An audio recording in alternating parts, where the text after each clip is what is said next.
तो इनके भाई थे भूपेंद्र नाथ दत्त जी। और अगर हम बात करें स्वामी विवेकानंद जी की जो शिक्षा थी, इन्होंने बीए तक अपनी पढ़ाई करी है लगभग। और मतलब अगर कहा जाए कि जीवन के शुरुआती दौर से ही ये बहुत ही ज़्यादा तेजस्वी और मेधावी व्यक्तित्व के धनी थे। इनकी जो शिक्षा हुई है स्कॉटिश चर्च कॉलेज के अलावा विद्यासागर कॉलेज में इनकी शिक्षा दीक्षा हुई है। और इसके बाद में देखिएगा, इनमें शुरू से ही एक ललक थी। किस चीज़ की ललक थी? वो थी आध्यात्मिक।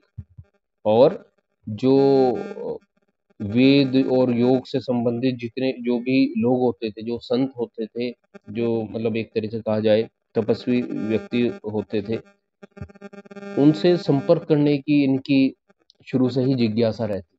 उनसे किसी तरीके के उनके अनुभव क्या कर रहे हैं, उसको जानने की इच्छा इनको हमेशा रहती थी। तो अगर बात की जाए तो इसी जिज्ञासा की वजह से इन्होंने कई साधु संतों से अपना एक तरीके से कहा जाएगी उनसे वार्तालाप करी, मिले, लेकिन इनको संतुष्टि नहीं मिल पा रही थी। मतलब कि जो इनका आध्यात्मिक चरमोत्कर्ष था वो सिद्ध नहीं हो पा रहा था।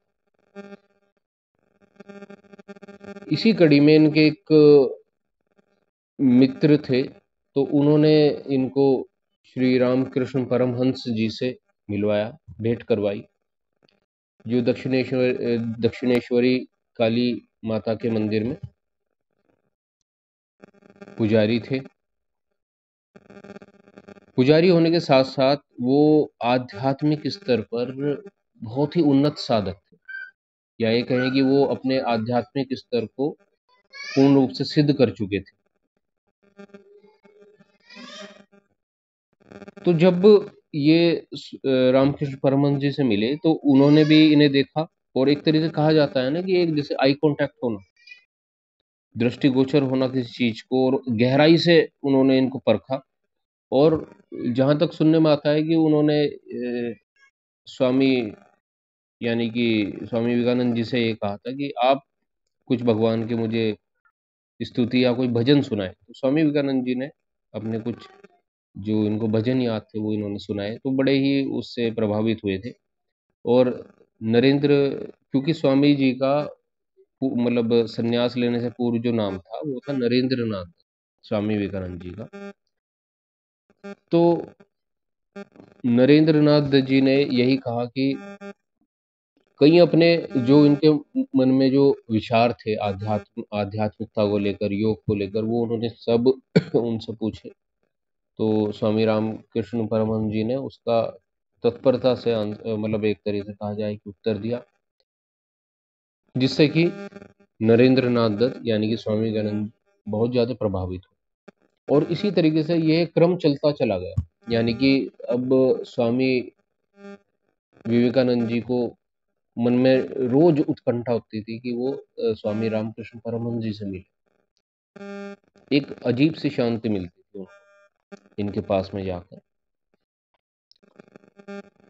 तो एक दिन स्वामी रामकृष्ण परमहंस जी के पास में जब नरेंद्र नाथ दत्त जी यानी कि स्वामी विवेकानंद जी बैठे हुए थे, तो इन्होंने आध्यात्मिकता के विषय में चर्चा करते हुए कहा कि भगवान कहाँ पर है और उसका अनुभव किस प्रकार से किया जा सकता है।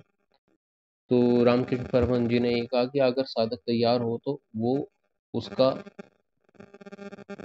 तुरंत ही अनुभव कर सकता है, यानी कि उस दिव्य अनुभूति का तुरंत ही अनुभव किया जा सकता है।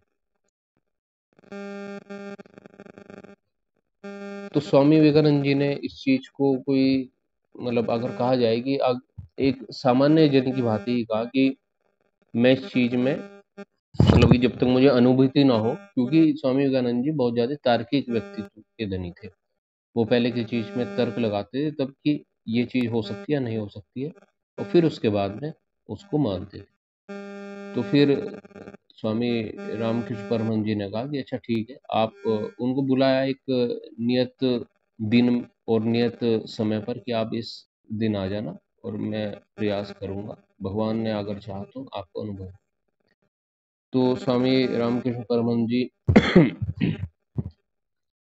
के पास में एक नियत दिन स्वामी विवेकानंद जी आए और उन्होंने क्या कहा कि आप मुझे आपने मुझसे कहा था कि मुझे एक अनुभव करवाएँगे, एक अनुभूति करवाएँगे।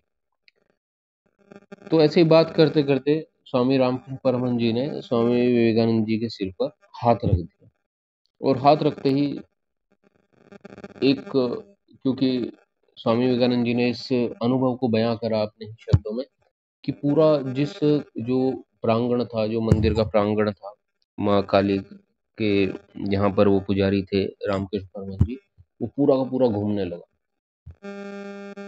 मतलब कि सब कुछ घूमने लगा और एक अजीब-सी शक्ति, एक अजीब-सी कंपन का एहसास उनको, यानी कि स्वामी विवेकानंद जी को होने लगा और वो उस चीज़ से एक थोड़ा-सा, कहा जाता है ना कि एक भयभीत या एक अनुभव सा, एक अजीब अनुभव उन्हें हुआ कि ये क्या हुआ एकदम से। कई बार उनके मन में शंका हुई कि ये कुछ मेरे ऊपर कुछ मतलब कर तो नहीं दिया है, कि इस तरह की चीज़ मेरे साथ में क्या हुई। लेकिन वो एक अंश मात्र था उस दिव्य अनुभूति का, जो स्वामी रामकृष्ण परमहंस जी ने उनको करवाई थी। तो ये देखिएगा, कोई भी सिद्धि जब किसी गुरु के द्वारा दी जाती है और जब साधक तैयार होता है और जब उसमें तड़प उठती है, तो वो उस कृपा को प्राप्त करने के लिए क्या होता है, वो अनुकूल समय होता है। क्योंकि व्यक्ति किसी भी चीज़ को जब प्राप्त करने के लिए अपनी दृढ़ इच्छा शक्ति से लग जाता है, तो वो उसे किसी न किसी तरीके से मिल जाती है। और ये बात ये है कि वो उसे कितने अंश में मिल पाती है, कितनी मिल पाती है। तो इस चीज़ का आप ध्यान रखेंगे कि ये जो बातें हैं, इस